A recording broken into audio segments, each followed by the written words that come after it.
Mga kapatid, mga kaibigan, dito po sa Malaysia, dito po sa Sabah, dito po sa Kota Kinabalu, ito po si Nico Fabian. Nandito na naman tayo sa programa natin TikTok na Real Talk with Nico. And ready na tayo to give you ang mga updates tungkol sa Pilipinas. Tungkol sa Pilipinas, no? Sunday na ngayon, today is October 12. So bago sa lahat, I just wanted to greet first, no? Sa mga kababayan natin dyan sa Zamboanga City. I would like to pass greetings to all of you po, no? Coming from me, coming from my family, and coming from the other overseas Filipino workers dito po sa Malaysia, particularly dito sa Sabah, and very specific dito po sa Kota Kinabalu. Galing po sa mga Sambuangueño dito sa Sabah, no? Sa amin. We would like to greet the Happy Fiesta del Pilar, dyan po sa Zamboanga City. They are now celebrating ang Fiesta Zamboanga, no? Fiesta Zamboanga. We would like to say Viva la Virgen del Pilar, ang patron saint ng Zamboanga City. Sana po, today, as you celebrate itong Fiesta del Pilar, no? Ng Zamboanga City, sana lang po, we all wish and hope that this will be a very merry-making festivity or fiesta dyan sa Zamboanga. Lahat kayo, you will enjoy, and it will be a very memorable one, and at the same time, problem-free one, no? And I don't know, as I recall, no, every year, kung may fiesta ng Pilar na sa Zamboanga, definitely we will be experiencing downpour. So sana po today, no, may procession yan po, no? Procession mamaya, alas 3 yata yun, but I think malapit na matapos yung procession. So enjoy kayo, happy fiesta sa inyong lahat. Alright, let us start itong programa natin. Sana lang okay na okay mga kaibigan natin, overseas Filipino workers sa iba-ibang parte ng mundo, ang mga kababayan natin dyan po sa Pilipinas. Kung nasaan man kayo ngayon, what you are doing, sana we hope that everything is running smoothly sa bayan natin, sa mga buhay ninyo. Alright. So, si Nico Fabian would like to ask one question to start with, no? Dahil may mga konting topics tayo ngayon, today, Sunday, medyo relax tayo, and we'll be touching some issues na affecting ang buhay ng mga Filipino. The first question I would like to ask sa mga followers ko po dito sa TikTok, The Real Talk with Nico, is ito.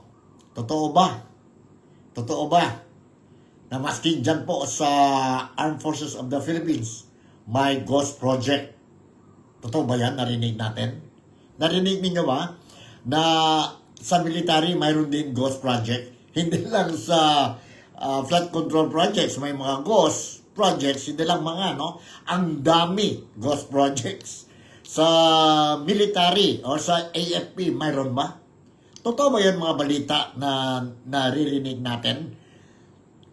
Na mayroon din ghost project sa Armed Forces of the Philippines amounting to something like 5 billion pesos? Billion. 5 billion pesos? Yan po ang balita, lumalabas ngayon po dyan sa Pilipinas, dito po sa amin, and 100% sa iba-ibang parte ng mundo po, no? Alam na natin itong modern technology natin, no? It's just a matter of one click, then you will be able to get ang news, na? Ang news po, mga importante news, be it fake news, and be it the real news. Pero don't put weight sa mga fake news po. Ingat tayo when we receive mga news po. Make sure that these are genuine, these are not fake news po. Dahil if we are going to entertain itong mga fake news, then it will only confuse us. It will only direct us and lead us to hindi magandang decision, no, that we will be making. So ingat talaga tayo. But the question is, who is putting out fake news? Ang gobyerno ba? Or ang mga politicians? Or mga taumbayan? Ordinaryo Filipino? And how to determine Madali lang yan how to determine po. Make sure may mga sources yun when you see mga news reports po, identified ang mga sources, galing kanino, and whether itong authority or sources mentioned, credible ba ito o hindi. And also you check. Kung may news, you check kung totoo ba ito o hindi. You check kung mga mainstream media po, mainstream media, they carried the news. I feel sorry when I see some news, for example, sorry lang po, but this is happening sa social media natin, na namatay na daw isang Tagpulano, isang tao po, namatay na and going back na sa Pilipinas and blah blah blah blah blah blah. So when I check, sabi ko, may red flag na tayo dito. So I immediately check sa mga national mainstream media natin. Walang news po. Walang news po. And you saw also, another example, you saw also mga fake news about si Chris Aquino. Ang dami po mga fake news about Chris Aquino po. Some negative, some positive. But if you go to the mainstream media, i-check mo talaga po na that is not true. Kasi they don't carry the story. Diyan lang yan po sa social media. So wag na sana ang mga kababayan ko dyan sa Pilipinas o kung nasaan man kayo, kung sino man kayo, please, do not post fake news po. Do not post any fake news. We want our country to progress. So, wag nating dagdagan ang problema natin po by promoting or pushing or advocating itong fake news po. Because it will do harm than good to our country. Sa atin po, sa mga Filipino. So, wag lang po. Now, ito naman na topic that I'm discussing now about mayroon ba ghost project sa AFP o Armed Forces of the Philippines? The team will not tell the truth. Mayroon ba yun na kawatan na magsabi na siya yan ng nakaw? Siyempre hindi, di ba po? Nakikita natin po lahat ngayon. Even itong itong flood control projects, nakita natin po. Lahat na lang sinasabi, I'm not involved. Hindi ko over dyan. No, I'm not involved. Wala pong involvement. Everybody. But evidences already pinpointing that they are deeply involved sa corruption. Kaya nagalit ang mga Filipino. Surprised natin po. I was really surprised when I heard itong balita na may ghost project ba sa Armed Forces of the Philippines. And another thing, apart from this flood control project scandal, na-discover din ang mga senator natin, ang mga elected officials natin, yung mga sabihin natin mga malinis. They discovered also another scandal. Ano yung scandal po? Hindi lang ang ghost project sa AFP, but itong another scandal involving huge sum of money, itong sabihin natin, ano ba ito? Farm to Pocket program project? Farm to Market project po, roads. Marami pala kalukuhan dyan po. Itong mga projects ng farm to market roads, ang dami po kalukuhan. And it was announced, it was discovered by Senator Gatchalian during the committee meeting, na mayroon po, hindi lang flood control projects, may ghost projects or substandard projects po.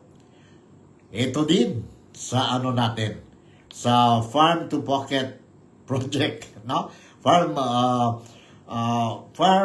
farm to market road projects natin. Then we'll be discussing this thing and I will try to get more information regarding itong issue na ito. But in the meantime, let me share with you ang report muna. Ang report muna tungkol itong mayroon ba ghost project sa Armed Forces of the Philippines? Mayroon ba? Let's see. Let's see, you listen to this report po and kayo nang bahala. No? Kayo nang bahala to make the conclusion. Kayo nang bahala to make the conclusion po. Nandito. Alright, sandali ha. Alright, okay, nandito po. Let's listen to this. The Armed Forces of the Philippines has denied allegations of supposed 15 billion pesos worth of ghost projects from 2023 to 2025, calling the claims malicious and baseless. In a statement, the AFP said the accusations spreading online are false and aimed at discrediting the organization and its leadership.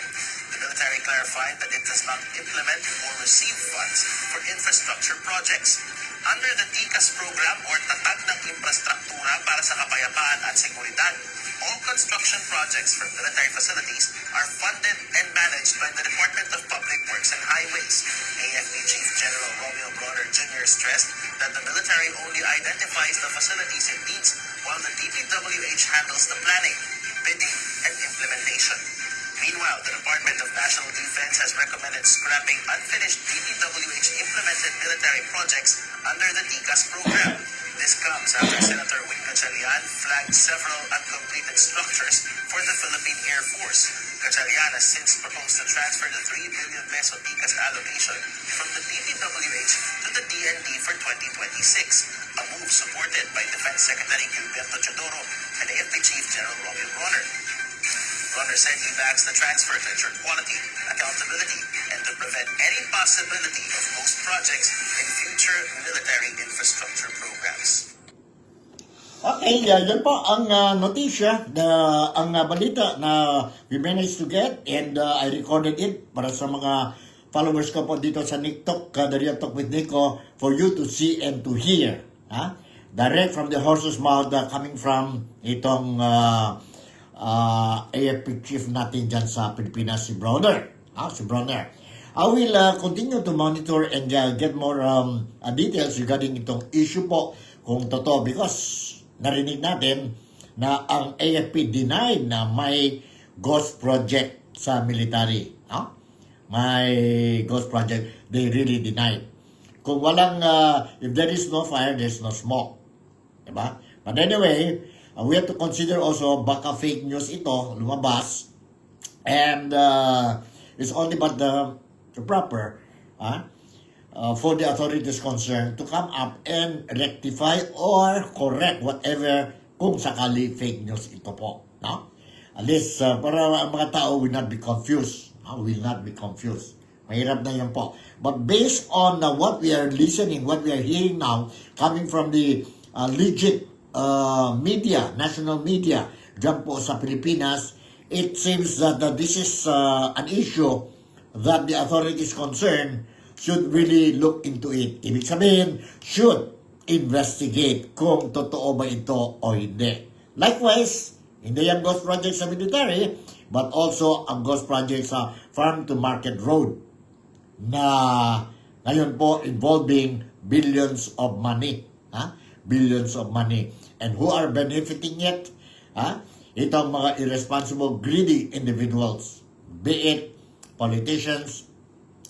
I hope it's not again the politicians, ang mga legislators natin.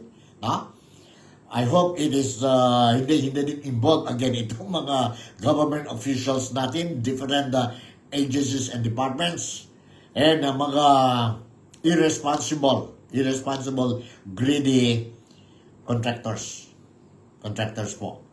So yon, that is the thing that I want to pass sa inyong lahat mga followers ko, dear followers ko po, kababayan ko dito sa Sabah, ang latest updates natin tungkol itong mga scandalous activities involving huge amount of taxpayers money, pera natin yun po. Dahil dyan po, nakita natin every now and then, every Friday, pocket of rallies being organized dyan po sa Pilipinas. I hope hindi ito it will not reach to a point wherein millions of Filipinos, fed up, angry, disappointed, will once again come out to the street and protest and seek for the downfall of the government. Sana wag lang yan po. Sana wag lang yan po. But definitely, narinig natin ang mga organizers ng mga rallies natin dyan. They are really emphasizing the importance of a peaceful rally. No? Peaceful rally, and they will only stick to the issues and no political color. And that is very good. That is very good po. Because if we go back sa history natin, yon na people's power po, medyo, I hope it will not happen. No? I hope it will not happen. Mahirap na po. I was there during the time of martial law. No? I was a young boy.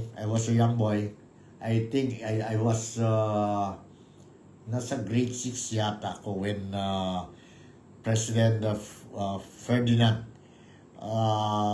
Marcos Sr. declared martial law po. No? Martial law. I was grade 6. Yeah? Elementary ako po.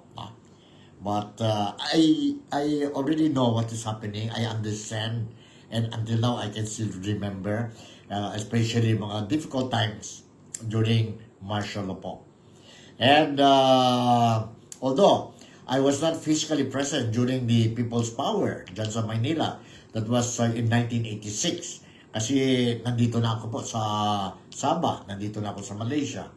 But I was already in the media, and I was really closely monitoring the happenings dyan po sa Pilipinas during that time, 1986, People's Power. Kasi I'm still a neophyte media man dito sa Sabah during that time, in the 1986 yata yun, 1986. Bata pa ako dito sa media, no? At that time. But I was really closely monitoring. But anyway, okay, rallies every now and then, every Friday, my rally. And I will share with you. Itong some portions because today, ongoing po ang rally dyan po sa Raja Sulaiman. Sa Malate. Malate ba yun? Raja Sulaiman. Rally po of Congressman Kiko Barzaga. Barzaga. And last night, every Friday, last Friday, mayroon din ng mga rallies po dyan sa Manila, and attended by retired generals. In fact, there was an earlier meeting between active generals and the retired generals. They sat together and discuss the situation, how to address this problem, ang galit ng mga tao sa Pilipinas. Because ang mga tao is shouting for, ito na po, justice, accountability, and transparency. There is no such thing as selective justice. Dapat ikulong ang mga corrupt. Those who are involved in the scandal, they have to be put to jail. And we have to, sabihin natin, get back the whatever money they stole from us. No? And at the same time, we want whatever investigations carried out by the government, it should be transparent. It should not be carried out or conducted confidential or secretly. Why? Because ang trust ng mga tao sa gobyerno depleted na po. So how to gain back ang trust ng tao po is to make sure that there is transparency in everything they do, especially in this mga investigations ng scandal na ito. Scandal na ito. Anyway, okay, let me share with you. Let me share with you itong, saan na ito? Hold on,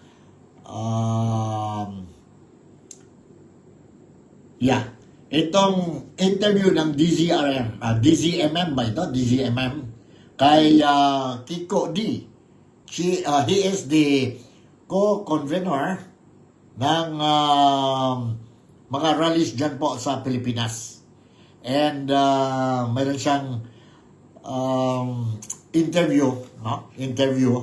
And I would like to share with you po. Listen carefully and at least you will have the idea kung bakit they are organizing this kind of rallies po, and kailan ang next rally nila, no? Kailan ang next rally nila, at ano ang target nila? How big is the rally that they are targeting for, or the next rally po dyan sa Pilipinas? Now, let's watch and listen to this po. Medyo mahaba kunti, but maganda ito po, no? Listen carefully. Listen carefully. Nandito na po. Ayan na, rally na naman. Ayan na naman yung panawagan, wala namang nangyayari. Well, ano po, I think ramdam kasi natin na iba yung level ng galit ng mga tao ngayon ho eh. Kasi kami nag-organize ay may iba't ibang mga grupo, lalo na sa mga paaralan, nag-organize ng sariling protest. So, in fact, ano nga ako eh, baliktad yung narinig po namin, bakit, I think, and pa kayo heard it as well, bakit November 30 pa yung next big rally, parang naghahanap yung mga tao na mga venue kung saan pwede nating ihayag yung galit natin. Tsaka yung pagkainip natin din siguro na mabagal yung nagiging proseso dito sa pananagutan o yung nangyari sa Senado na parang 1 week after September 21, tinigil yung hearings dahil sa internal politics ng Senado. Tapos yung ICI, medyo napapahala kami na limitado lang yung mga detalye ng investigation nila na isa sa publiko. So I think naghahanap talaga ng venues yung mga tao na para maihayag yung galit, and then yung weekly Friday protest, pati yan. Bukod dyan, nasa tipo ako ngayon na parang yung walk nila sa Carles Sunday dito sa UPI, parang nilidevote din nila para dito sa issue ng corruption sa flood control. So naghahanap talaga ng venues yung mga tao. Sir, nabanggit niyo po yung investigation sa Senado. Na-disappoint po ba kayo sa, ito po, parang naantala yung pagdinig at do you think na lacking po itong last hearing in terms of siguro pagpapangalan o pag-pinpoint kung sino yung mga nasa likod ng anomalya? Well, parang ang nakakalungkot po at least hindi naman po ako masyadong insider sa Senado, so hindi ko po alam yung buong kwento, no? Pero sa isang, sa pananaw ng taga-labas po, yung nangyari ata ay si Senator Ping Lacson, baka masyadong maraming mga sacred cows na nabanggit, kaya nasabihan siya, natanggal siya dito sa Senate Tourism Committee, na ang kabaliktaran naman natin yan ang sinasabi ng mga senador na kamakailangan na galit silang lahat sa korupsyon. Kung galit silang lahat sa korupsyon, merong isang nag-investigate tungkol dito, bakit siya pinatahimik o bakit siya tinanggal sa Tourism Committee. So, nakapapahala yung development na yan. Pero I guess it underscores yung kahalagahan ng ating ICI na hindi, at least ito, hindi siya ganun kapapad sa politika. May potential siya na maging independent talaga. At yung panawagan po natin, sana bigyan ng tunay na lakas yung independent commission, yung bills sa lower house na nagbibigay ng contempt powers dito. Sana yung support na din ng iba't ibang mga sangay ng gobyerno in terms of resources, sana mabigay sa ICI. And syempre, ang panawagan po ulit ay sana maging public yung kung hindi man yung buong proceedings ng ICI, kahit sana may regular updates po sa publiko kung ano na yung progress dito sa investigation ng ICI, dahil dito talaga po tayo umaasa dahil meron nga po kukulang dito sa ating Senado at sa ating mababang kaputangan. Marami nga pong nananawagan na i-live stream yung siguro investigation, yung meetings ng ICI, sir. Pero ang point naman ng ICI is baka mapolitika yung kanila daw na process. Anong tingin niyo po doon? Walang sa akin, basta in the end, nasa yan nasa mga commission, nasa members ng commission po yan yung Congress at yung Senate, dahil nga parang iniisip nila yung election, iniisip nila yung sariling parang political survival nila. Talagang ang politika yung mga hearing sa Congress even at the best of times, no? Even pag even, and this is not the best of times, pero even at the best of times, yung Congress na politika talaga yan. Yung ICI, ang nag-appoint lang sa kanila yung president, allegedly, sabi dapat independent sila. Sana patunayan nila yun, no, na kahit yun, parang again, hindi naman natin dinidima buong hearings before Senate. Baka hindi yan practical. Pero at least na merong regular updates po tayo na ito yung progress ng investigation para malaman din ng taong bayan na ito yung mga bagong pangalan na detalye tungkol sa pamamaraan ng pangurakot para maging mas vigilant po tayo doon. So, I think there's a middle ground. Hindi naman kailangan i-publicize yung buo. And again, baka doon masubject sa politika. Pero hindi rin pwede na walang regular updates sa publiko. Kasi ito na lang yung body na inaasahan natin para ma-investigate yung issues na ito. Sir Kiko, nabanggit nyo nga na marami sa mga nakakausap nyo kababayan natin ay naghahanap, nagtatanong kung kailan yung susunod na rally. Ibig sabihin ba nun, hindi pa sila satisfied o sakto lang doon sa mga nagaganap nga na investigasyon dito sa ating bayan? Well, hindi naman po ako kinatuwa ng buong sangkatauhan sa Pilipinas, di ba? Pero at least para sa akin po, hindi po ako nasa-satisfied dahil nga, parang saktong 3 linggo nang lumipas mula September 21, ito yung pinakamalaking parang demonstrasyon na naganap dito sa Pilipinas at least since 2013 or para sa akin nga, at least since 2001, di ba?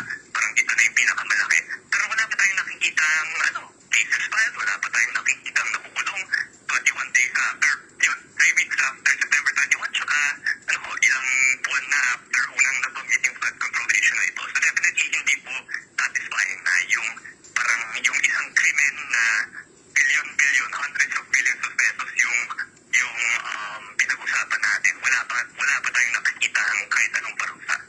So I think yun, I would understand kung marami po sa atin ang hindi satisfied. At kung mangyari nga po yun, yung mga hinahanap ninyo, sa tingin nyo po talagang uhupa na yung damdamin na makapagpahayag ng ating mga kababayan?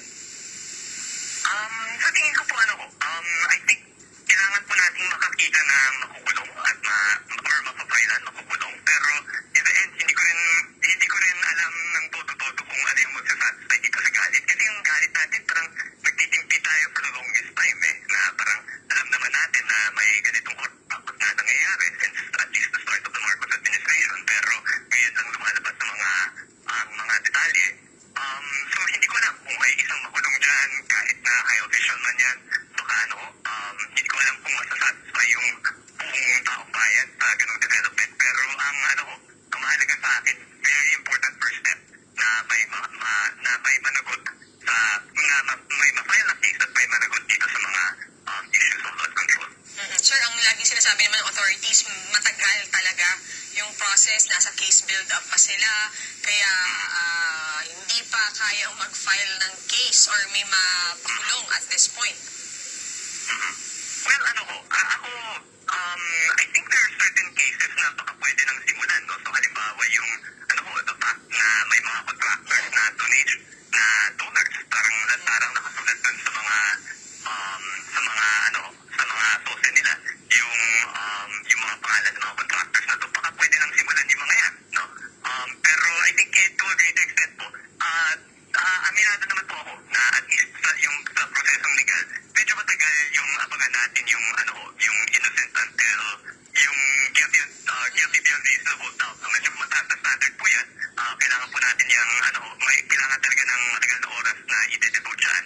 Pero ang sa akin, sana una, ilabas na yung mga pangalan, i-filean na sila ng mga non-bailable cases para ma-arrest na po sila para may ganung consequence na. And then, pagdating sa 2028, hindi naman natin kailangang antayin yung guilty beyond reasonable doubt. Bago po nating parusahan yung mga politiko na to sa pamamagitan ng boto natin. No? So sana, yun. Alright, yun po, narinig natin po, no? Totoo yun, no? You just heard from the co-convenor ng organizers ng mga rallies dyan po sa Pilipinas, si Kiko D. Totoo naman yun, dyan ang sigaw ng mga tao. Ang mga tao is shouting na ikulong ang mga corrupt. Ikulong yung mga tao involved sa scandal, sa scandal na ito, na malaking scandal ito po, no? And to go deeper, kung ano-ano pa mga scandals na mayroon tayo dyan po sa Pilipinas yet to be discovered. So far, totoo din yun po, sabi ni Kiko, Mr. Kiko D, na hanggang ngayon, naghintay pa ang mga tao, no? Mga tao na we are still waiting for the announcement of sino-sino po, arestado na, arestado na, issued ang warrant of arrest, pero hanggang ngayon wala pa. And nasabi naman ng gobyerno na due process, we have to follow due process. Matagal yun po. Matagal yun po. Despite ang mga ebidensya, mayroon na tayo dyan, narinig na natin na may mga strong evidences, no? Supporting or to at least file cases against these people, and warrant of arrest will be issued to them, and they will be arrested and put to jail while waiting for the hearing sa korte. Hanggang ngayon wala pa. Kaya nga galit ang mga tao, no? Galit ang mga tao. It's more than 1 month na itong issue, and hanggang ngayon wala pa. But for a simple ordinary Filipino who just stolen a piece of sabihin natin items sa grocery, no? Wala pa sa 24 hours po, diretso na sa kulungan. Diretso na sa kulungan. Pero itong mga tao who stole billions and trillions of money sa atin, hanggang ngayon, we have to wait and respect ang proseso. Ang proseso po. So is it fair or is it selective justice po? Selective justice. Let's see po. Habang they will delay this thing po, ang mga tao, the anger, frustration of the masses, ang mga Filipinos po, is accumulating po, rising. Wag lang sana po, darating na talaga ang araw, ang oras po, na punong-puno ng mga tao, ang mga Filipinos po, and something will happen. Sana, wag na tayo maghintay hanggang magdating sa limit na talaga ng mga Filipinos. No? Even itong ICI, no? Ang mga tao is shouting, make it open to the public. May rights din ang mga tao, ang mga Filipinos, the right for information. We want to know. Mahirap na po. You don't expect ang mga tao ngayon who already started losing trust sa gobyerno, sa mga tao natin dyan po sa gobyerno, you don't expect everything that they will say, ang taong bayan will just accept. Dahil noon, everything what they say, we accepted, and only to find out na ganito pala what is happening sa Pilipinas. And who suffered? Tayo po, mga Filipino. Tayo mga ordinaryong Filipino po. And who put them to dyan po sa position nila? Tayo din po. Kaya nga sometimes, I think about it, ang problema din sa atin mga Filipino, I'm sorry to say this, but this is a real talk lang, no?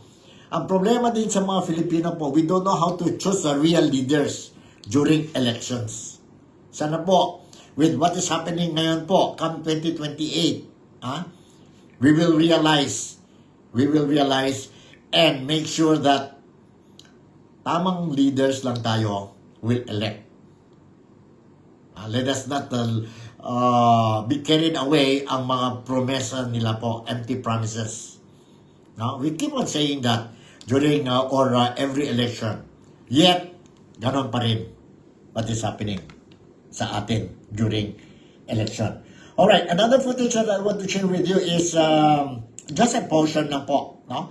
Si Captain Ray, the other day, together with the retired generals natin dyan po sa Pilipinas, they have a meeting with the active generals dyan po sa Pilipinas about this issue of corruption po sa Pilipinas po at saka mga rallies po. Now, let me share with you itong portion ng speech ni Captain Ray during the recently concluded rally dyan po sa Pilipinas.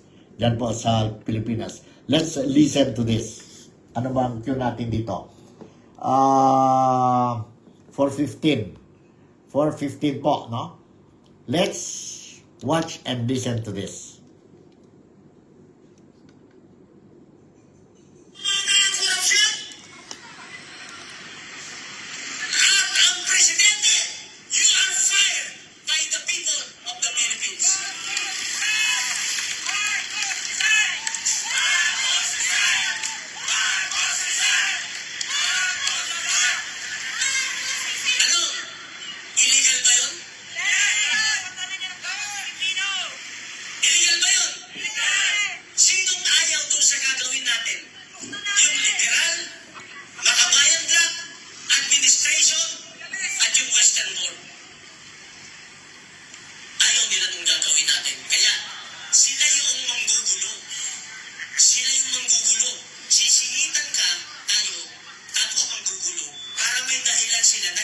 Pilipinas ka. Agree o not? Okay, turuan ko kayo ha. Para alam na ng lahat. Wala na, ang laban ng UBI simula nung pandemic, wala kami tinatagong laban. Bago kami gumawa ng aksyon, nakikipag-meeting kami sa mga kapulisan. Para alam nila yung plano natin, nilalatag natin yan, para walang lihim. Hindi tayo naglilihim. Okay. Kung 1 milyon tayo dito sa Luzon, 1 milyon, swinerte 2 milyon. Okay? Ang plakad natin, 2 lang. Ayaw na namin sa full ng corruption na yan. PDM, you are fired. Okay? Walang magsasalita. Walang magsasalita, plakad lang. Okay? Pag may pumasok na nagsasalita at iba yung plakad, pwedeng paalisin ng pulis, pwede natin paalisin. Bakit? Hindi sila kasama sa atin. Agree o na? Kasi kung usapan ko lang magsasalita, tapos sila sumisigaw. Tapos ang plakad lang 2, sila may plakad na Sara resign. Marcos, Duterte, parehas lang sila. Hindi na napag-usapan. So alam nyo na kung paano natin sila tatanggalin. Ha? O yan, alam na nung kalaban natin. Hindi na makakapasok yung mga yan. Okay. 2 milyon sa Luzon. 1 milyon sa Visayas. 1 milyon sa Mindanao. 2 plakad lang. Kakampi na natin ang pulis at kasundaluhan. Palagay nyo, bababa si BBM, hindi. Ulitin ko, bababa siya o hindi? Hindi. Kasi ang utos sa natin ng Western World, huwag kang bababa. Nakuha niyo na? Nakuha niyo na? Okay. Ngayon, ang gagawin natin mapayapa, susundin pa rin natin yung ating konstitusyon. Kung sino yung sinasaad ng konstitusyon na dapat umalit, sundin natin. Para yung acceptance natin ng constitutional mandate natin ay masunod. At yun rin ang gusto ng international, susundin natin kung ano yung constitutional meron. Nakuha niyo yung idea? Nakuha niyo, nag-gets niyo? Kung nagkataon ng ayaw ng taong bayan, nagkaroon tayo ng people's power, kasi people's power, SKS na yun. People's power 1, isang malaking kamalian. People's power 2, isang malaking kamalian. Tapos ito naman, people's power, kaya, maging kamalian. Mag-isip tayo ng tama, huwag yung people's power. Ngayon, ulitin ko, para tayo manalo, mahirap gawin. Pero kung pagpipilitan natin, kung isishare nyo ito, bukas na bukas, tapos na ang problema ng sambayan ng Pilipinas. 2 milyon sa Luzon, 1 milyon sa Visayas, 1 milyon sa Mindanao, 2 plakad lang, tapos na ang boxing.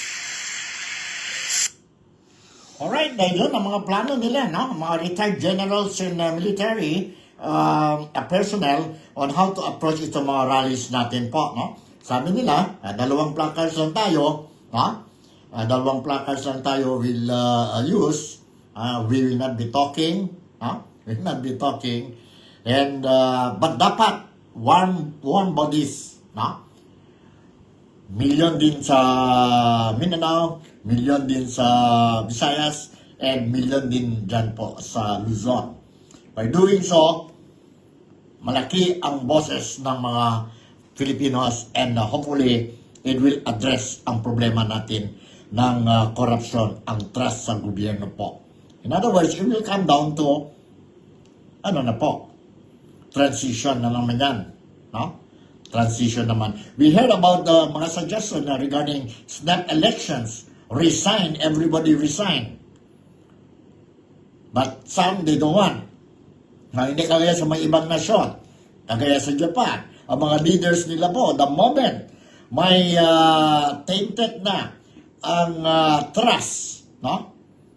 At saka ang sabihin natin suporta ng mga tao sa kanila, sa mga leaders nila po, ang leaders nila po voluntarily they step down. Others, they even commit suicide dahil sa hiya po.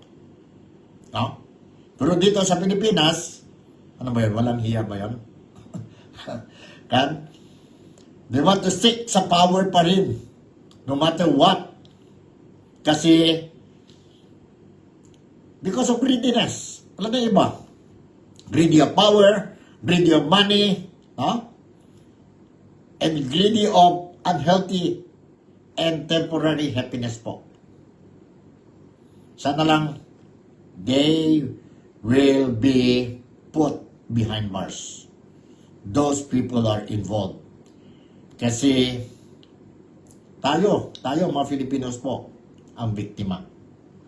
Ang biktima. Alright. So, another issue that I want to share with you before I will conclude itong programa natin is may mga tanong po. Nasaan na si Inday Sara Duterte? Ang Vice Presidente ng Pilipinas. Yeah. Mayroon ako ditong video clip. May interview sa kanya. And I think that was a good reply or answer of Vice President Inday Sara Duterte when he was question issues, political issues, no, and other issues, even issues regarding ang ICC, no, ang decision ng ICC rejecting ang appeal ni Tatay Digong for interim release. Anong sagot niya po? I don't want to touch first itong mga issues.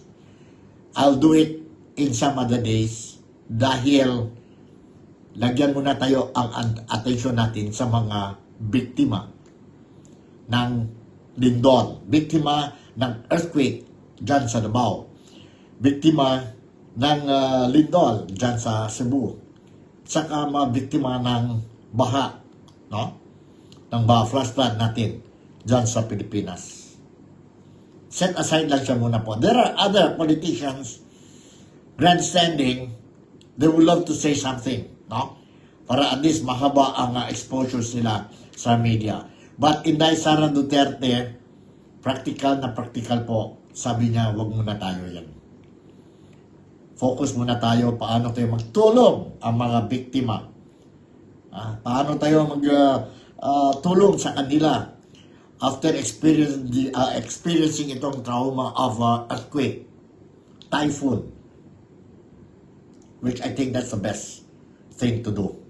Kaya nga, if you notice, ang recent na survey kay Inday Sara Duterte, trust and performance rating po, is still the number 1 among the 5 top officials sa Pilipinas. Sa Pilipinas. Ang pinakamababa, ang survey that was conducted September 27 to 30 yata yun, no? Si former Speaker Martin Romualdez po only got 5 and 7 points lang po. Performance and trust rating. Trust rating. Okay, let me share with you itong interview. Brief lang ito. Lahat ito, mga brief lang ito po, no? Ang interview ni Inday Sara Duterte. Let's listen first itong interview kay Inday Sara Duterte. Hold on, ha? Saan na yun? Ito muna. Sa mga kababayan namin na apektado ng malakas na paglindol dito sa Davao Region at sa iba pang mga lugar dito sa Mindanao. Kasama na rin yung mga naapektuhan ng lindol sa Baguio at sa Cebu. Napakahalaga talaga ang ulitin ko na yung presence of mind kapag nandiyan na nangyayari na yung lindol. Huwag natin kalimutan yung mga itinuro sa atin ng ating mga disaster councils at napakahalaga ng ating go bag na nandyan sa labas ng pinto or nasa labas ng bahay para paglikas natin ay mahila pag dira natin siya dahil madala natin. Alright, yun ang advice ni Vice President Inday Sara Duterte sa mga biktima. Those who are affected, mga tao affected by the lindol or earthquake at saka ang typhoon. Earthquake po sa Cebu registered magnitude of 6.7 at 6.9. dyan po sa Davao, na-register niya po 7.5. And mayroon pa mga aftershocks, malakas din po, no? Malakas din mga aftershocks dyan. So, attention, focus muna si Inday Sara Duterte sa sitwasyon, ha? Sa sitwasyon dyan po sa Davao. And in general, dyan po sa Pilipinas, lahat mga biktima. Here is another footage, no? I would like to share with you po kay Inday Sara Duterte regarding other issues po which, no, she refused to comment, no? She refused to comment. Others, they criticize negatively po, no? They criticize negatively. But para sa akin po, tama. Tama, don't mix. Ngayon, ang daming mga tao nagiging biktima. They are mourning for the death of their loved ones who died during the natural calamity or disaster po. A lot of people damage ang mga personal things nila and they're still dyan po nakatira sa mga evacuation centers and some are still camping sa mga tent na lang po, no? Because they're afraid to go back to their respective homes or houses po dahil awaiting for the assessment coming from the engineers po to certify that their houses or their buildings are safe for occupancy. Occupancy po. Tama lang yan po. For me, tama lang yan po. What Inday Sara Duterte is doing. Huwag na i-mix muna tayo itong other issues po. Focus lang muna tayo on how to help ang mga victims. Nandito po ang video clip. Let's listen to this. ICC sa request na interface kaya former President Rodrigo Duterte. Oh yes, tuon ko na lang muna ma'am yung comment ko dito sa ICC case, no? Kasi kailangan natin maki-empathize and maki-empathize sa mga nabiktima ng lindol at mag-sympathize sa mga namatayan. So mamaya ko na sagutin at magbigay ng komento sa ICC at sa iba pang mga issues. May plano ngayon ng House of Representatives na ibalik sa 2025 budget na 700 billion ang OBP dahil sa hindi pagdalo doon sa plenary po. Sige, i-postpone ko na lang muna ang comment ko sa budget. Hindi naman na mahalaga yung pera sa panahon na yon dahil mas mahalaga ngayon ay yung maibsan yung lungkot, yung takot ng mga tao dahil sa mga pangyayari na lindol, pagbaha, yung Pilipinas na nakusa si former President Rodrigo Duterte. Kailan kayo rin nakusap at ano na pag-usapan? Sige, unahin na muna natin siguro yung mga biktima ng mga sakuna. Sa ngayon, bigay ko yung mga comments ko sa mga susunod na araw. Mensahe na lang po sa mga Alright, do you agree po, no? Ang mga sagot, ha? Sagot ni Inday Sara Duterte. For me, yes. For me, yes. Focus na lang siya muna sa mga biktima on how to extend assistance sa mga biktima. Dahil, if you have to mix ang present situation, dyan sa Davao, with itong mga questions ng mga media, no? And other people will. So, I think that was a right move, no? Taken by Vice President Inday Sara Duterte. Some other time, some other day, some other during a perfect situation po, wherein after helping itong mga victims, no? When everything is clear, then maybe Inday Sara Duterte should comment on the issues raised sa kanya during the interview. So far now, yes, I agree. Huwag muna po. I-focus na lang muna on how to help ang mga victims. Alright, the other issue, again, before I will conclude itong programa natin is, I want to touch on the fake news po. I want to touch on I keep on talking about this foreign investors coming in. They say the foreign investors are coming in sa Pilipinas na po. No? Which I believe is not true. It's not true po. And mayroon mga statements lumabas ang gobyerno po, no? About itong mga investment na situation natin sa Pilipinas. And mali-mali sila. They even apologize. And see, ang sitwasyon natin po, no? I strongly believe na wala po. I don't think so. Foreign investors will come to the Philippines kung ang situation natin remains the same. Walang political stability, walang security stability, walang economic stability. Yon po, the way how I look at it. Sitwasyon natin, basic facilities natin, wala. Wala. Sana maganda na sana yung kung wala tayong mga ghost projects na tuloy talaga, they implemented properly ang mga flood control projects natin po. Kasi kung may mga foreign investors natin, nandito nandyan sa Pilipinas, when it comes to flood, because Philippines is, ganon talaga po, may flooding tayo every year. They will not be worried, their business operation will not be affected. Ang problema lang po, hindi na implement properly itong mga projects. Worse still, wala talagang projects because ghost projects ito po. Farm to market projects, military ghost projects, kuno. Allegedly reported din niya po. So, I will share with you isang footage ni Idol Ted Filon. When he's talking something about this issue po. Let's watch and listen to itong footage that I have prepared para sa inyong lahat mo. Si Idol Ted Filon sa programa niya po. Every morning ito from 6 until 10 a.m. Monday to Friday. Let's listen to this. Yes, sir, Chairman. Okay. Pero sir, huwag ko kayo magpaka-fake sa katotohanan. Please, close your mouth, open your eyes, and open your ears.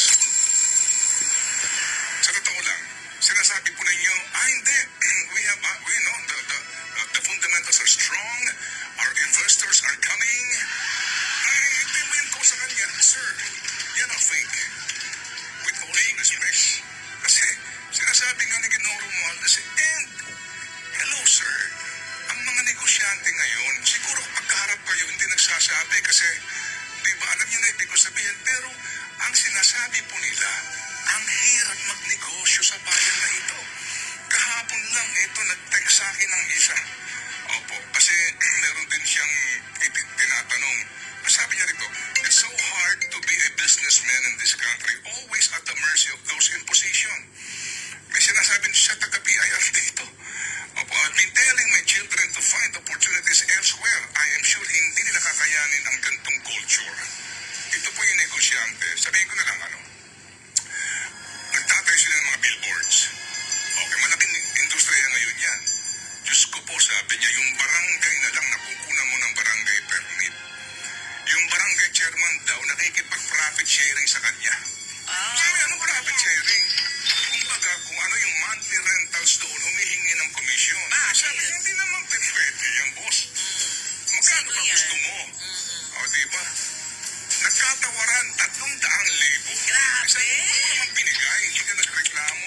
Kasi, pag hindi ko binigay yun, nakatayo ako nang hindi ko nilalagyan yun, sila ang sisira sa billboard ko Nagdoon sila siyempre, ang negosyante ko, hanggang kaya pang tiisin, titiisin niya. Ganun sila ang kanilang kultura Siguro part of the problem, hindi nagsusumbong, hindi nagreklamo kasi nga, halimbawa, yung billboard mo, nilagay mo dito sa ganitong lugar, sakop ng barangay na ganito, hindi ka nakipag-cooperate doon sa barangay, nakakuha ka ng kanyang barangay permit. Dahil na-pressure na po ito, nagreklamo ka kung kanino man. O, yung billboard mo na yun, sino ang papato doon? Sino sisira doon? Ito karon. Hindi mo binabantay, ara ka namang magposte ka ng guardia dyan. Alam niyo ho yun, 300,000 piso barangay permit. Hindi ba? Maliban doon, ilang pandadaanan mo, building permit, etc. etc. Sa ganun pa lang pong negosyo, di ba? Kaya magpakatotoo po tayo dito sa isyong ito. Mahirap po kapag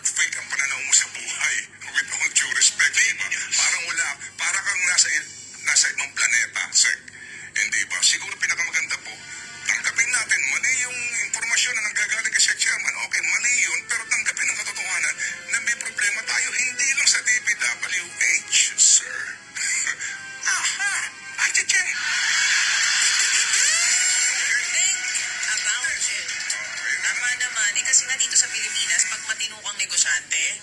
Iipiting ka. Ikaw ang pahihirapan. Tama o mali? Yung maliit na sari-sari store nga, di ba? Magkanong permit para dyan? Hindi ka naman kikita ng 100,000 sa isang, na lang. di ba, sa isang buwan. Magtatayo ka lang. Oo, ng Sari-sari store nga! Sa mga ano, sa mga bahay bahay nyo. ka. Sa bahay nyo. may bahay ka. May Oo. gusto mong i-renovate. Yan. Oo, subdivision. Oo. Hingi ka ng building permit sa City Hall. Oo, renovate lang yan, ha? Oo. Oo. Good morning, Berta Apostol. Okay. Panginoon Diyos. Di ba? Iniinot nila yung paghingi sa'yo ng requirements. Oo. Para ba sabihin mo, may mali ba? Sabihin mo na kaagad. Hindi, palilipasan mo na sa linggo.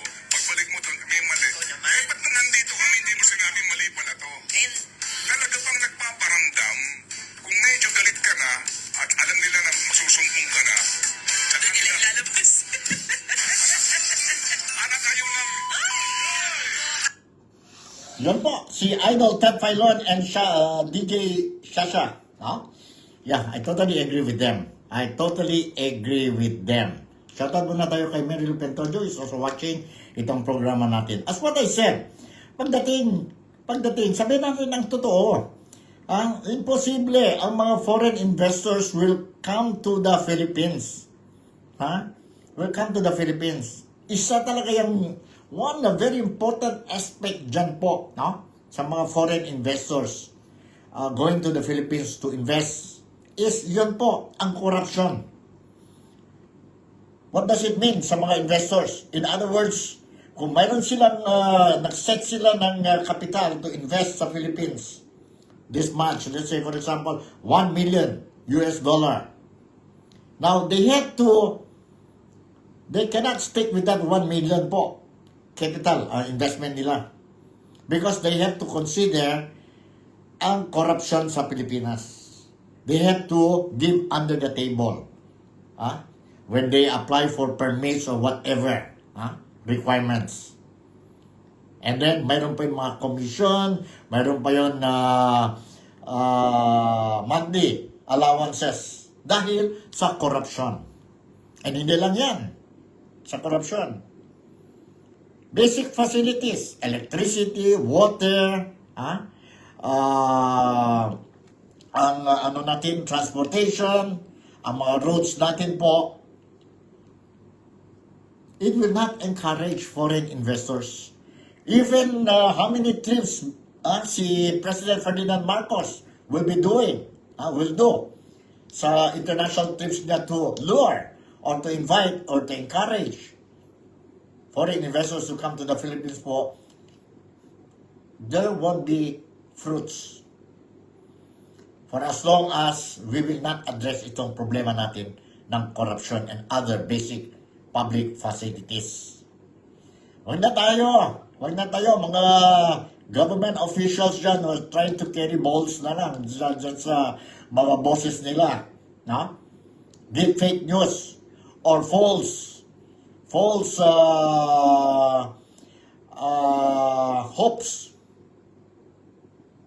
sa mga Filipino po. Ilang beses naman si President Ferdinand Bongbong Marcos, BBM, ilang countries na siya po. He went and visit official trips niya po. They signed MOUs, Memorandum of Agreement, Memorandum of Understanding, and all these things. It doesn't mean po once you sign Memorandum of Agreement or Memorandum of Understanding, it doesn't mean tuloy na yun ang proyekto po. It doesn't mean po. Hindi yun po. It will not materialize. No guarantee it will materialize po. Yun, papeles na lang yun po. Yun, Memorandum of Agreement, Joint Venture Agreement, and all these things. Hindi po. Siguro, they will do that because just to show face to the visiting president. Para pagbalik ang presidente sa Pilipinas, mayroon siyang things to report to the Filipinos. Nasaan ba yung mga investment ng US? Nasaan ba yung mga investment ng Korea? Nasaan ba yung mga investment ng mga Japanese firms? Businessmen? Hanggang Malaysia? Nasaan po? Mr. President, please do something. Tell your people, tell the truth and nothing else but the truth. Ganon yan po. Ha? Ganon yan po. And that's how I believe. Ha? Stabilities, political stability, security, and economic stability. Yon ang importante po. And, of course, let us not forget, graft and corruption sa gobyerno. For as long as we will not address, the President, we will not address these things, wala tayong progreso sa Pilipinas. I'm sorry to say that. And once, ma-fed up ng mga Filipinos, walang action taken despite of their cries, then I hope, sana lang po, wag lang mangyari. You know what I mean. So, hanggang dito na lang ang programa natin na Nick Talk, The Real Talk with Nico. And today is Sunday. Huwag natin kalimutan, prepare natin for tomorrow, another week-long working week sa atin po. Do our best, do our things properly po while providing services to the public, especially itong mga government officials natin po. Be honest. Be honest po. No? Be honest when performing your duties and responsibilities po. No? While you are there sitting down sa mga opisina ng gobyerno. Likewise, ang mga public din, ang mga tao, mga Filipinos po, let us support din ang gobyerno natin. No? Let's support ang gobyerno natin and let's work together. And to address itong problema natin ngayon sa Pilipinas, which as a result is making life difficult sa mga Filipinos po. Mga overseas Filipino workers, do your best. Do your best outside and don't forget to make our remittances para sa nation natin. No? And hope that pag mayroon na tayong mga continuous remittances sa Pilipinas, itong mga government agencies natin po, they will also do their job properly by not pocketing ang taxpayers' money po. No? By doing so, I think we'll be in the right path. So, hanggang dito na lang. Si Nico, once again, would like to say thank you very much for making me a part of your day today. To all the people in Zamboanga City, I would like to extend my sincere, also coming from my family, and also coming from the Filipinos dito po sa Sabah, dito po sa Malaysia, particularly dito sa Kota Kinabalu. We would like to extend our warm greetings, a happy fiesta to the people of Zamboanga City. Viva la Virgen del Pilar. With this, Malaysia, Sabah, the Philippines, God bless us all. And I'll see you in my next episode. Bye.